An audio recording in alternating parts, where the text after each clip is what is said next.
কাল বৈশাখী ঝড়ের মতো হঠাৎ করে বেড়ে গেছে মধ্যপ্রাচ্য থেকে বাংলাদেশ রুটের বিমান ভাড়া। ঢাকা ও চট্টগ্রাম থেকে দুবাইগামী টিকিটের দাম লক্ষ টাকা ছাড়িয়েছে জানিয়ে ক্ষোভ প্রকাশ করেছেন প্রবাসীরা। বিস্তারিত থাকছে সাগর চন্দ্র স্বপনের প্রতিবেদনে। সংযুক্ত আরব আমিরাতে আবুধাবি, দুবাই এবং শারজাহ বিমানবন্দরের সঙ্গে সরাসরি ফ্লাইট পরিচালনা করে ঢাকা, চট্টগ্রাম এবং সিলেট থেকে। আগে এসব রুটে ইকোনমি ক্লাসের টিকিট পাওয়া যেত 20 থেকে 35 হাজার টাকায়, কিন্তু বর্তমানে সেই দাম লক্ষ টাকা ছাড়িয়েছে, যা সাধারণ প্রবাসীদের নাগালের বাইরে। সর্বশেষ অনলাইনে দেখা গেছে দুবাই থেকে ঢাকা বা চট্টগ্রামগামী টিকিটের দাম 21 থেকে 23 হাজার টাকা হলেও উল্টো রুটে অর্থাৎ ঢাকা থেকে দুবাই টিকিটের দাম পৌঁছে গেছে লাখ টাকার ওপরে। অথচ এর চেয়ে দূরত্ব বেশি হলেও পার্শ্ববর্তী দেশগুলো থেকে ভাড়া তুলনামূলক অনেক কম। প্রবাসীদের অভিযোগ, টিকিট বিক্রির সিন্ডিকেটের কারণে মূল্য লাগামহীনভাবে বাড়ছে। এতে 20 থেকে 30 হাজার টাকা বেতনের সাধারণ প্রবাসীরা চরম ভোগান্তিতে পড়েছেন। অনেকে ছুটি বা উৎসবের সময় দেশে ফিরতে পারছেন না, বাড়ছে তাদের ক্ষোভ এবং হতাশা। 300 দিরহাম নিয়ে বরাবর 300 দিরহাম দিতে গেল 10 টাকা কম দেব গেল বরাবর নিয়ে ওটা তো বলি 300 দিরহাম অন কমিশনারে কি হিসাব পাস্তা দিতেছেন কম কমিশন কি এভাবে কাজ করতে হবে প্রতি টিকিটে নাকি টিকিটের প্রচুর দাম।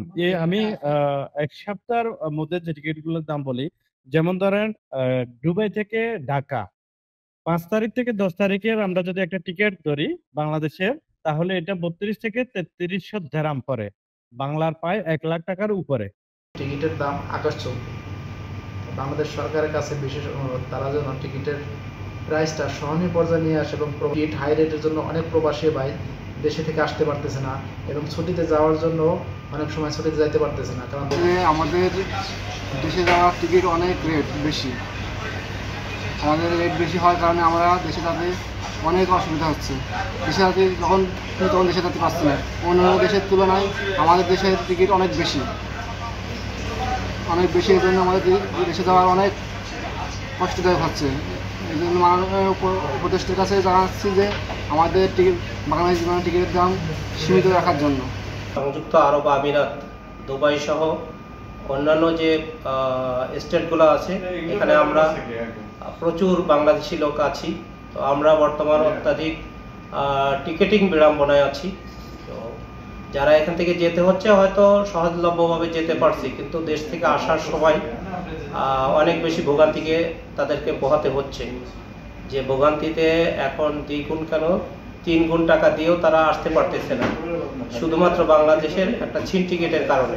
প্রবাসী যারা আছেন বাংলাদেশের এখানে, তারা প্রত্যেকেই দেশে যাওয়ার জন্য ইচ্ছুক, কিন্তু সমস্যাটা হচ্ছে যে যারা এখান থেকে দেশে আছেন তারা আসার জন্য খুবই সমস্যা। এই ক্ষেত্রে শুধু বাংলাদেশ বিমানে, যদিও বিশ্বের বিভিন্ন বিমানে যদিও ভাড়াটা কম হয়, কিন্তু বাংলাদেশ বিমানের ভাড়াটা একদম আলাদা। আমি বাংলাদেশ সরকার প্রধানের কাছে আবেদন করব যে বাংলাদেশ বিমানের যে সিন্ডিকেটটা এখনো আছে সেটা একটু ভেঙে দেওয়ার জন্য আবেদন জানাচ্ছি, এবং প্রবাসী বাংলাদেশি যারা আছেন তাদের প্রতি একটু দৃষ্টি রাখার জন্য।